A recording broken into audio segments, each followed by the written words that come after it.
Assalamualaikum warahmatullahi wabarakatuh.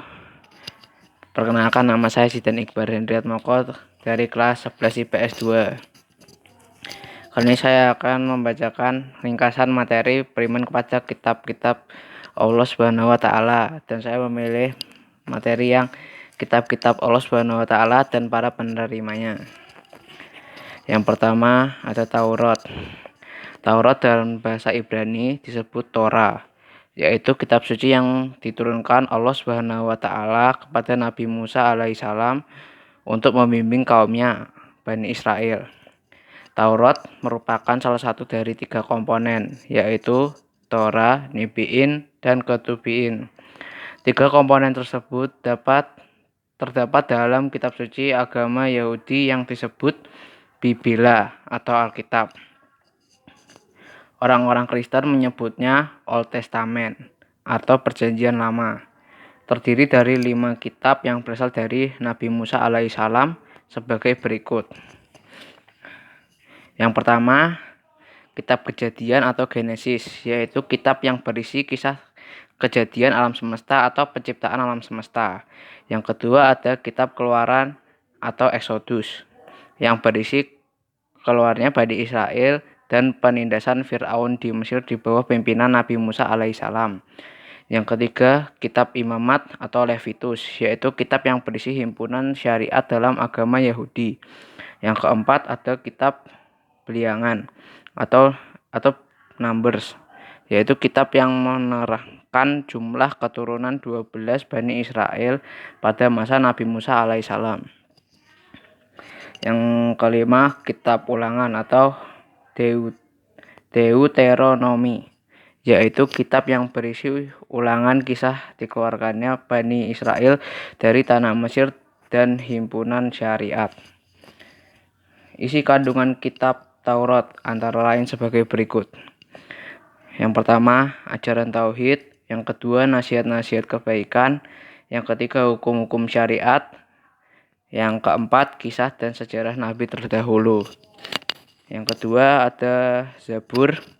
Kitab Zabur adalah nama kitab suci yang diberikan kepada Nabi Daud alaihissalam. Zabur berasal dari kata Zabara, Yasburu, sama Zaber, yang artinya menulis. Kitab Zabur berisi 150 nyanyian. Kitab Zabur tidak mengandung hukum-hukum, tetapi hanya berisi nasihat-nasihat, hikmah, pujian, dan sanjungan kepada Allah Subhanahu wa taala. Kitab Zabur merupakan ajaran yang berisi 5 jenis nyanyian, yaitu sebagai berikut.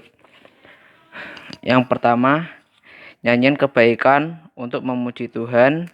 Yang kedua, nyanyian perseorangan sebagai ucapan syukur kepada Tuhan.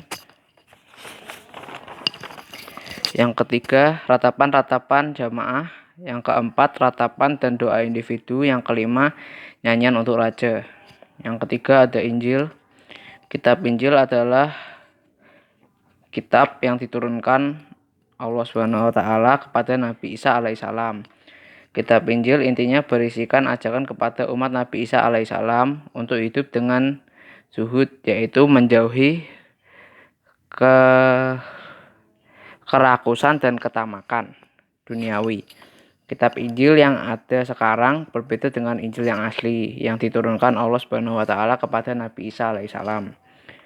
Isi yang terkandung dalam kitab Injil antara lain sebagai berikut.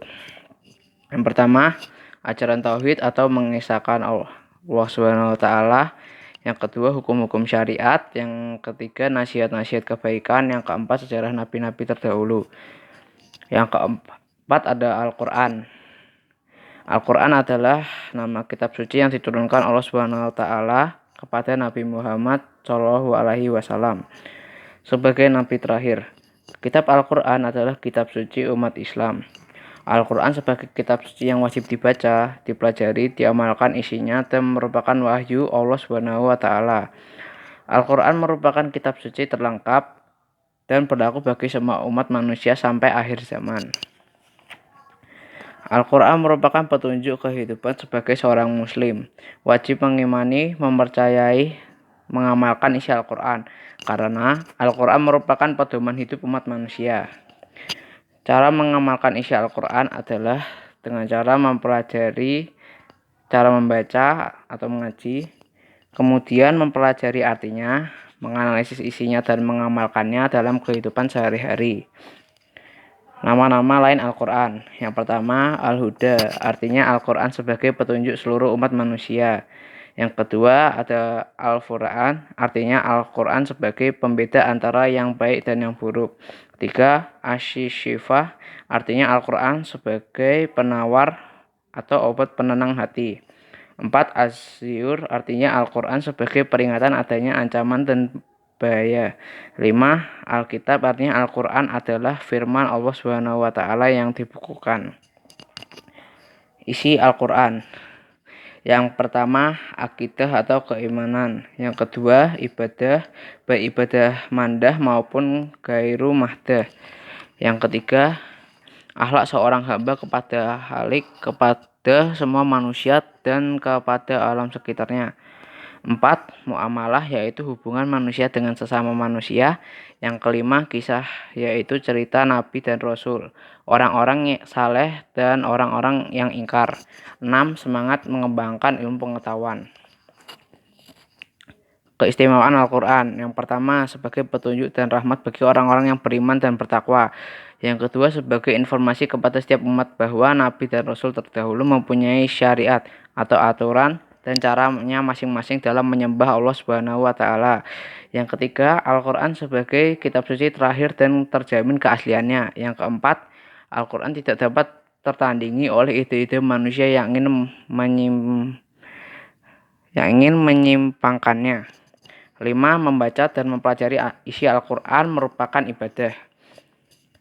Tujuan diturunkannya Al-Quran. Yang pertama, menyempurnakan kitab-kitab terdahulu seperti Taurat, Zabur, dan Injil. Yang kedua, menjelaskan habis masa berlakunya kitab-kitab terdahulu. 3. Menjelaskan masa berlakunya Al-Quran sampai hari kiamat. Selanjutnya, fungsi iman kepada kitab-kitab Allah Subhanahu wa Ta'ala. 1. Sebagai petunjuk dan pedoman hidup manusia. Yang kedua, sebagai landasan hukum dan etika. Ketiga, sebagai tempat kembalinya segala persoalan. Beriman kepada kitab-kitab Allah Subhanahu wa Ta'ala akan membentuk perilaku mulia seperti berikut. Yang pertama, mempercayai bahwa kitab-kitab selain Al-Quran diturunkan oleh Allah Subhanahu wa Ta'ala. 2. Menjadikan Al-Quran sebagai pedoman hidup. 3. Berusaha untuk mencoba mempelajari dan mengamalkan isi Al-Quran. 4. Taat beribadah kepada Allah Subhanahu wa Ta'ala. 5. Sabar dalam menerima cobaan, selalu bersyukur dan jauh dari sifat sombong ketika mendapatkan keberhasilan. 6. Mempunyai kepekaan dan kepedulian sosial yang tinggi dengan memperhatikan lingkungan tempat ia tinggal. 7. Optimis dalam beribadah kepada Allah Subhanahu wa Ta'ala atas segala usaha yang dilakukannya karena percaya pertolongan Allah Subhanahu wa Ta'ala sangat dekat kepada orang yang berbuat baik. Sekian dari saya. Mohon maaf apabila ada salah-salah kata. Wassalamualaikum warahmatullahi wabarakatuh.